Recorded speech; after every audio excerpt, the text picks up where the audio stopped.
You know, Garmin Livescope is another technology. I mean, it's amazing. It can see things that we never thought we'd see, but for me, it's just another information gatherer.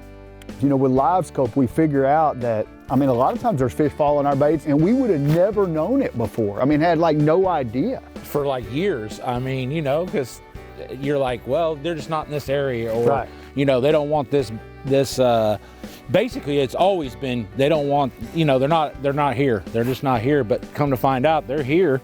It's just whether they're willing to bite, what you have, you know, what you're throwing, the depth. But to watch them sit there and interact with your bait, it's crazy. It is, but we don't always use, I mean, people think that we use Livescope to target fish, and it does happen from time to time. I mean, there's no doubt. You can see a fish, like on my jerkbait right there, he came up on it, but most of the time it's little clues, cover, how deep something is, if a fish is even reacting to your bait, how deep your bait goes. There's all kinds of little clues you get from it. No doubt, and like today we're fishing this grass lake, and I mean, it's so awesome to be able to pan that transducer and see right where that edge is, that defined edge, because that's where we've caught all our fish, is right on the edge of this grass. Right on the edge. So I mean, Livescope is great, you can see fish, and yeah, it'll help you catch an extra fish. But it's just about all the information it gives you. As you pan out there, you can see exactly what's in front of you. Pretty amazing.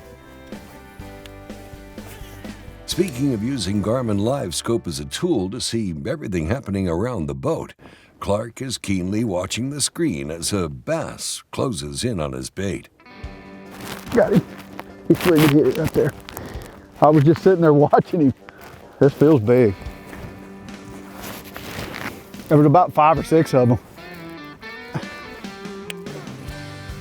He's out. And, oh, yeah. Oh. They're pretty big. Yeah. I mean, that was amazing. Oh, come on. Why does he have to go straight under the boat?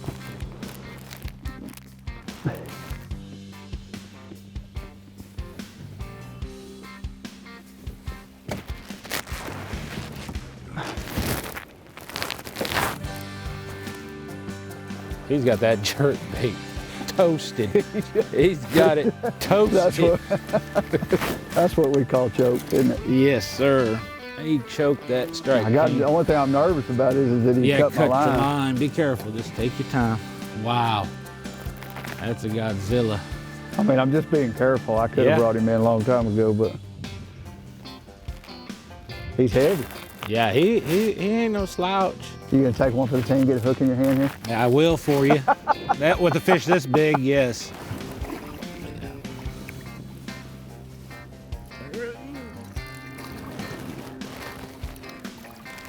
Ooh, that's a nice one, isn't it? Way to go, Clark.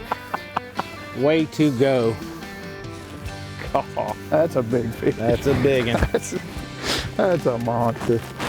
Oh my gosh. Wow. Too cool. Good job.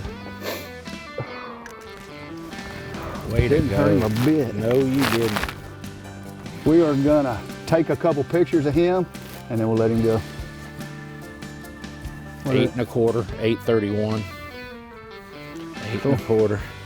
Way to go, Clark. Give me another one, dude. Way to go. That's too cool. I mean, that's why we do this. That's right. That's why you pre-spawn bass fish in Texas, that's for sure. Yeah, that fish, he was out there on the edge of that point, and I had seen a lot of fish on Livescope.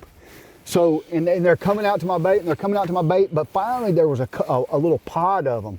And so maybe that's what it takes is competition. Sure. I mean, you know, like more than one fish. Sure. Because, you know, when you get more than one, then, you know, one goes for it, one flinches a fin, the next one moves a little farther, and then all of a sudden, yeah, right. And maybe that's what happened. I don't know. Bass are greedy. You Yeah, know? they are. They like to eat too. Let's do another one.